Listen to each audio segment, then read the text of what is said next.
Brandon Ingram and LeBron James have played more than 400 minutes of basketball on the court together.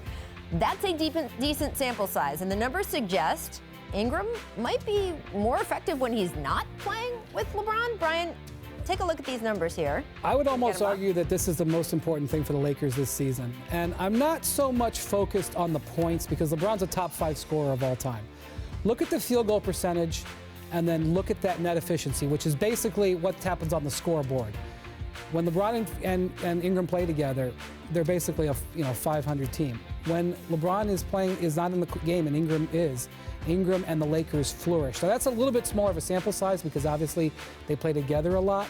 But to me, this whole season was about A, establishing Brandon Ingram and LeBron as a tremendous duo that you can go forward with for the future. Or B, increasing Brandon Ingram's trade value to the point where you could trade him. Because remember, they could have traded Brandon Ingram for, at least they could have attempted to trade him for Kawhi Leonard last year.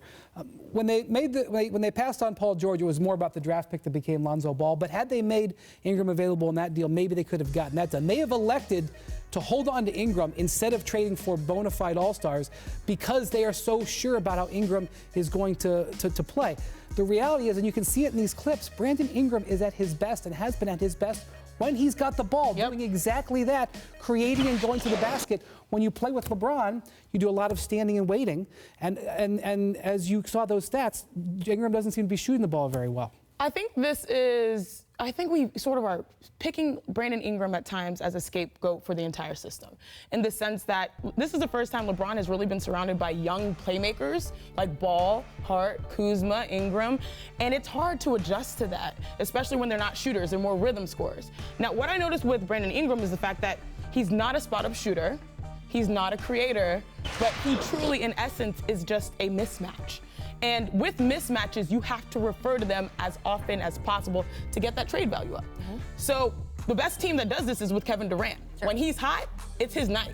Well, you were not the first person to dream of Ingram and Kevin Durant. Yeah, I mean, the body type alone is going to make people happy. The trade value thing is very important. I know that people don't love us talking about this in the middle of the season. Here's the bottom line. If Anthony Davis becomes available this summer because he declines to sign a Supermax with the Pelicans, there will be a bidding war for his services between old rivals Magic Johnson and Danny Ainge. And Danny Ainge right now has more in his wallet than Magic Johnson does. And Magic Johnson needs to hope, if people, I didn't say when, if that situation comes up. You are just saying what teams and what front offices are saying every day. That Brandon Ingram, who maybe now is worth, I don't know, what do you want to say? $100 becomes worth $1,000, right, in the wallet. I couldn't have said it better myself. And so that needs to happen for them by the end of the season, and we're not seeing it. So they maybe need to look at those on-off numbers and maybe figure out a way I just think, in general, the Lakers roster is flawed because LeBron may huff and puff about it, but LeBron has won championships and MVPs as a playmaker surrounded by specialists. With the Lakers, you have creators and playmakers that are not specialists and not shooters. We have a mismatch here, and what's happening with Ingram is an exact example of it. And it's not just play, it's personality. Now, the Cavaliers thrived when LeBron and Kyrie were doing their thing because Kyrie would literally take the ball and have his own game. Brandon Ingram's personality is not like that. But Kyrie got tired of waiting on the sideline for LeBron to give him the ball and said, get me out of here, which I'm sure Brandon Ingram at night when he's thinking and not saying it to anybody is probably thinking. But Kyrie definitely did get a championship first. That's true. That's true. That's true. And LeBron's point was, let's keep doing this together. That's probably what he would tell Ingram. Just stick with me, kid.